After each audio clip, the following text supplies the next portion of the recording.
వైకాపాకి చెందినటువంటి మాజీ మంత్రి అంబటి రాంబాబు గారు వైఎస్ షర్మిల గారి గురించి కొన్ని వ్యాఖ్యలు చేయడం జరిగింది. ఏదైతే నిన్న జగన్మోహన్ రెడ్డి గారి గురించి మీడియా ముఖంగా మాట్లాడినటువంటి షర్మిల గారి గురించి ఈరోజు అంబటి రాంబాబు గారు మాట్లాడుతూ చంద్రబాబు నాయుడు గారు డైవర్షన్ పాలిటిక్స్ చేయడంలో చాలా నేర్పరని చెప్పేసి దానికి పావుగా షర్మిల గారిని వాడుకుంటున్నారని చెప్పేసి చెప్పుకుంటూ వచ్చారు. అయితే ఇదే వ్యాఖ్యలపై మనం పూర్తి వివరాలు తెలుసుకుందాం. మనతో ఉన్నారు సీనియర్ జర్నలిస్ట్ కనకదుర్గ గారు. మేడం నమస్కారం అండి. నమస్తే అండి.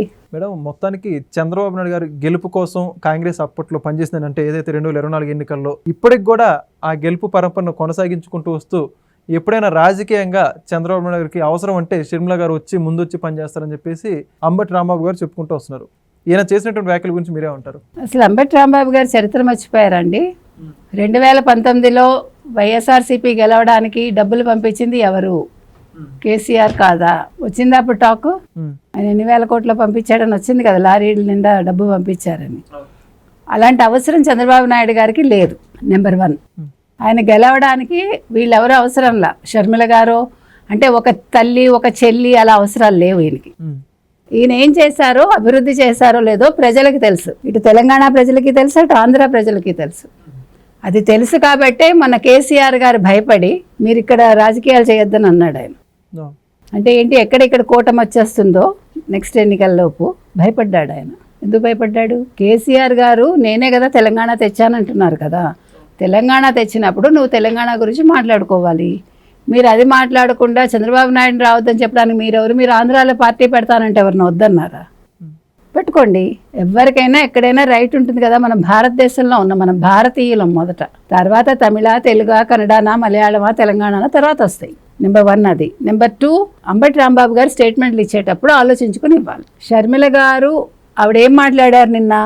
మా అన్న సరస్వతి సిమెంట్ సంబంధించి షేర్స్ దాని గురించి మాట్లాడుతూ మా అన్న సైన్ చేశాడు MOU మీద నాకు ఆస్తి ఇవ్వడానికి చెప్పింది ఆవిడ క్లియర్గా. MOU మీద జగన్మోహన్ రెడ్డి సైన్ చేశాడు, ఆ సైన్ చేసింది ఇవ్వలేదు. ఇప్పుడు కూడా సరస్వతి ప్రాజెక్ట్ షేర్స్ నాకు రావాల్సింది, అది నాది, నా ఆస్తి. మా అమ్మకి గిఫ్ట్ డీడ్ ఇచ్చాడు, నాకు ఆస్తులు ఇస్తాడా ఇవ్వడా నాకు అనవసరం. క్లియర్గా చెప్పింది ఆవిడ నిన్న ప్రెస్ మీట్లో. సొంత మేనల్లుడు మేనకోడలకి రావాల్సిన ఆస్తులు కూడా ఇవ్వలేదు. మోసం చేసిన మేనమామ, మోసం చేసిన అన్న ఈ జగన్మోహన్ రెడ్డి, తల్లిని మోసం చేసిన ఒక కొడుకు అని ఆవిడ స్టేట్మెంట్లు ఇచ్చారు. జగన్మోహన్ రెడ్డి గురించి ఆవిడ క్లియర్గా మాట్లాడింది. ఇవాళ అంబటి రాంబాబు ఏమంటున్నాడండి? ఏమన్నాడు ఆయన? అసలు ఆయన ఎవడండి మాట్లాడటానికి? ఆస్తుల గురించి మాట్లాడటానికి అంబటి రాంబాబుకి ఏం హక్కు ఉందండి? వాళ్ళ ఇంటి వ్యవహారం అది. రాజశేఖర రెడ్డి గారు కొడుక్కి కూతురికి సమానంగా ఆస్తి రాశాడు. ఇంకా ఈయనకి ఇంకా తెలియదేమో, ఈయన అల్లుడి గురించి ఈయన మాట్లాడాడు కదా, ఈయనకి మాట్లాడే హక్కు లేదు.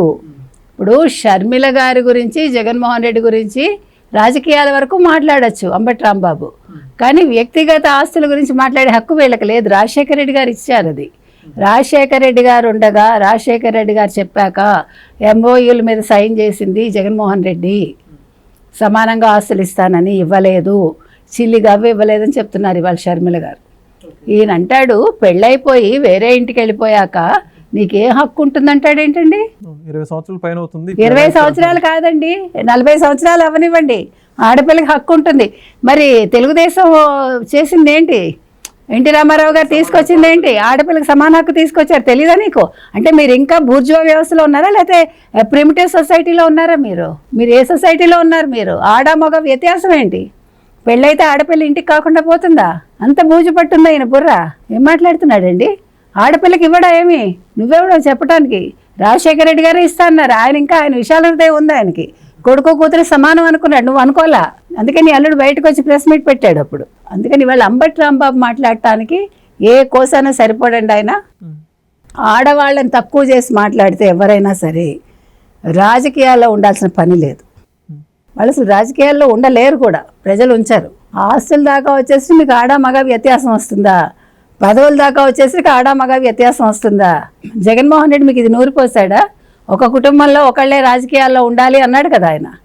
ఇవి నేర్పించాడు ఆయన. అంటే ఇవన్నీ ఆయన మాటలా? మీకు అంతా స్క్రిప్ట్లు వస్తాయి కదా. నిన్న ఆవిడ మాట్లాడటం అంటే వాళ్ళు వెంటనే నువ్వేమో ఇన్స్టాగ్రామ్లో నువ్వు పోస్ట్ చేసేస్తావా? మరి ఇది నీ ఛానల్లో కదా వేసుకోవాలి. నీ ఛానల్లో వేసుకోవడానికి మరి ఎందుకు వేసుకోలేదు? సాక్షిలో ఎందుకు రాలేదు? ఇది నేను అనేది ఏంటంటేనండి, చంద్రబాబు నాయుడు కోసం షర్మిల గారు పనిచేయాల్సిన పని లేదు, కాంగ్రెస్ వాళ్ళు పనిచేయాల్సిన పని లేదు, ఆయన ఇవాళ మాట్లాడే హక్కు లేదు, అది చెప్తున్నాం. మరి మొత్తంగా చంద్రబాబు నాయుడు చెప్పినట్టే షర్మిల గారు చేస్తున్నారని చెప్పేసి చెబుతున్నారు. అంటే ఈయన దగ్గర ఏమైనా ఎవిడెన్స్లు ఉంటే పాపం బయట పెట్టమనండి అబ్బా. ఈయన దగ్గర ఏమైనా ఉంటే ప్రూఫ్లు అవన్నీ వీడియోలు ఆడియోలు అన్నీ పెడితే అప్పుడు మనం ఇంకో వీడియో చేయొచ్చు దాని మీద కదా. ఇప్పుడు ఏమీ లేకుండా అసలు ఎలా చెప్తాడు ఆయన? షర్మిల గారు పనిచేసేది కాంగ్రెస్లో, తెలుగుదేశానికి కాంగ్రెస్కి సంబంధం ఏంటండి? ఇంకా తెలుగుదేశానికి బీజేపీకి సంబంధం ఉందంటే అర్థం ఉంది, వాళ్ళు కూటమిలో ఉన్నారు. మీ జగన్మోహన్ రెడ్డి వెళ్ళి అక్కడ బీజేపీతో కలవాలా కాంగ్రెస్తో కలవాలా అని ఆయన మంత్రాలు చేసుకుంటాడు. చంద్రబాబు నాయుడు గారిని పిలిచి వాళ్ళు మాతో ఉండండి మొర్రో అని అడుగుతారు. వాళ్ళు తేడా అది. ఇక్కడ ఈయన వెళ్ళి అక్కడ అడగాలి, చంద్రబాబు నాయుడు గారిని వాళ్ళు అడుగుతారు, డిఫరెన్స్ అది. కాబట్టి ఇవాళ షర్మిల గారు ఒక ప్రెస్ మీట్ పెట్టి ఆస్తుల గురించి వివరంగా మాట్లాడేసి మీ అందరికీ వణుకు దడ వస్తుంది. దాన్ని ఎట్లా కప్పిపుచ్చుకోవాలి అని చెప్పి ఆడపిల్లకి పెళ్ళి అయిపోతే సంబంధం లేదు, ఇలాంటి పాడు మాటలు చెప్పే మీరు ముద్రగడ పద్మనాభాన్ని కూతురికి కాకుండా చేశారు. ఇప్పుడు రెంటికి చెడ్డ రేవడయ్యాడుగా, అటు రెడ్డి కాదు ఇటు కాపు కాదు, అటు కూతురికి కాదు ఇటు జగన్మోహన్ రెడ్డికి కాదు. ఆయన ఇప్పుడు ఎక్కడున్నాడో ఆయనకే తెలియదు, త్రిశంఖ స్వర్గంలాగా. అంటే కుటుంబాలను కూడా విడదీసి, బంధుత్వాలను విడదీసి, బంధువులకు కూడా కాకుండా ఒంటరి వాళ్ళని చేసి, ఇది వైసీపీ చేసే పని. ఇవాళ అంటాడు చంద్రబాబు నాయుడు గారి చెల్లెలు, ఒక చెల్లెలు చాలా దీనావస్థలో ఉందిట, ఈయన పంచి ఇవ్వాలట. ఈయన కొంచెం బుర్ర పాడైందేమో. ఇప్పుడు జగన్మోహన్ రెడ్డి ఆస్తి అంటాడేంటి? రాజశేఖర రెడ్డి ఉండగా ఉన్న ఆస్తి జగన్మోహన్ రెడ్డిది ఎందుకు అవుతుంది? జగన్మోహన్ రెడ్డి ఆస్తి అయితే 43,500 కోట్లలో సగం ఇవ్వాలి కదా. ఇంకో మాట అన్నాడు ఇవాళ, అదంతా గందరగోళంగా ఉంది, ఓ పక్క కోర్టులు కేసులు ఉన్నాయి, ఓ పక్క ఇది ఉన్నాయి, భయపడిపోతున్నాడు. కొలిక్కి రాకపోతే ఆ అమ్మాయికి సంబంధం ఏంటి? 43,500 కోట్లు అడగలే ఆ పిల్ల, తండ్రి చెప్పిన ఆస్తులు అడిగింది.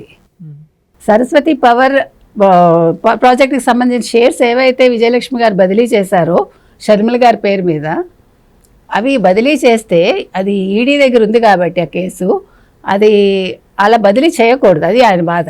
అలా చేస్తే ఈయనకి బెయిల్ రద్దయిపోతుంది జగన్మోహన్ రెడ్డికి. ఈయన బాధ అది. ఇక్కడ తల్లి మీద ప్రేమ లేదు, చెల్లి మీద ప్రేమ లేదు, ఒకటి ఆస్తి, రెండు తన్ని తాను కాపాడుకోవాలి, ఈ రెండే. కాబట్టి అంబటి రాంబాబు గారు ప్రెస్ మీట్ పెట్టడం అనేది ఒక తప్పు అయితే, రెండోది ఆడపిల్లకి హక్కు లేదు అని చెప్పటం అనేది ఇంకా పెద్ద తప్పు. ఈ ఒక్క మాట మీద అసలు ఆయన రాజకీయ అస్త్ర సన్యాసం చేయాలి నిజంగా చెప్పాలంటే. ఎందుకంటే నీకు ఇంకా ఆడ మగ వివక్ష ఏంటి? తప్పు కదా. ఆడవాళ్ళు బయటికి రాకూడదా? ఆడవాళ్ళు బతకూడదా? ఆడవాళ్ళకి ఆస్తి ఇవ్వరా మీరు? మీ నాన్న సంపాదించిందైనా మీ తాత సంపాదించిందైనా అందరికీ సమాన హక్కు ఉంటుంది. అసలు ఈ వివక్ష ఏంటండి? ఆయన మాట్లాడింది ఓపెన్గా మాట్లాడాడు ఇవాళ, దీని మీద కేసు అయ్యొచ్చు ఎవరైనా. అంబటి రాంబాబు గారు స్క్రిప్ట్ వస్తే చదవకండి దయచేసి, కొంచెం అర్థం చేసుకుని చదవండి, లేకపోతే మరో పోసాన్ అయిపోతారు మీరు. అవునా కదా? ఇప్పుడు పోసాని క్లియర్ కట్గా చెప్పాడు కదా, డే 1 చెప్పేశాడు. ఏమని? నాకు స్క్రిప్ట్ సజ్జల రామకృష్ణారెడ్డి, సజ్జల భార్గవరెడ్డి పంపించారు, నేను అది చదివి వినిపించాను, నేను బూతులు మాట్లాడాను, తప్పైపోయింది, ఒప్పుకున్నాడు. లాస్ట్లో ఏం చెప్పాడు? ప్రెస్ మీట్లు మాత్రం సజ్జల రామకృష్ణారెడ్డి దగ్గర నుంచి నాకు రాదు, సాక్షి వాళ్ళు పంపిస్తారు, కానీ ఎవరిస్తారో నాకు గుర్తులేదన్నాడు. ఎందుకు గుర్తులేదన్నాడు లాస్ట్లో? ఫస్ట్లో చెప్పి ఇరుక్కున్నాడు కాబట్టి. మధ్యలో ఇద్దరు వచ్చి వెళ్ళారు కదా, ఒకసారి అంబటి రాంబాబు వెళ్ళాడు, ఇంకోసారి ఇంకొకళ్ళు ఎవరో వెళ్ళారు కదా. వెళ్ళినప్పుడు క్లాస్ అయ్యి ఉంటుంది, తలంటే అరుణ్ అంటే జగన్మోహన్ రెడ్డి పంపించుంటారు. అందుకని లాస్ట్లో ఏం చెప్పాడు? పేరు గుర్తులేదన్నాడు. సాక్షి వాళ్ళు ఇచ్చారని ఒప్పుకున్నాడు, వీడియోలు ఫోటోలు అక్కడి నుంచి వచ్చాయని ఒప్పుకున్నారు, అన్నీ అయ్యాయి. అవునా కదా? కాబట్టి వాళ్ళు అంబటి రాంబాబు గారికి ఫస్ట్ ఇచ్చే అంటే ఆయనకు చెప్పేది ఏంటంటే, మీరు మాట్లాడే ముందు ఆలోచించి మాట్లాడండి, పదాలు ఉపయోగించే ముందు ఆచితూచి ఉపయోగించండి. ఆడవాళ్ళని మీరు తక్కువ చేసి మాట్లాడితే ఎవడు ఊరుకోడు, మళ్ళీ మీకే నష్టం. ఆల్రెడీ కూతుర్ని దూరం చేసుకున్నారు, అల్లుడిని దూరం చేసుకున్నారు, ఎందుకు పార్టీకి కూడా దూరం అవుతారు? ఆయన చెప్పాడని మీరు మాట్లాడకండి, కొద్దిగా మీరు ఆలోచించుకుని మీ రాజకీయ భవిష్యత్తు ఆలోచించుకుని మీరు మాట్లాడితే బాగుంటుంది. Thank you. Thank you. Please subscribe to Leo news for more videos.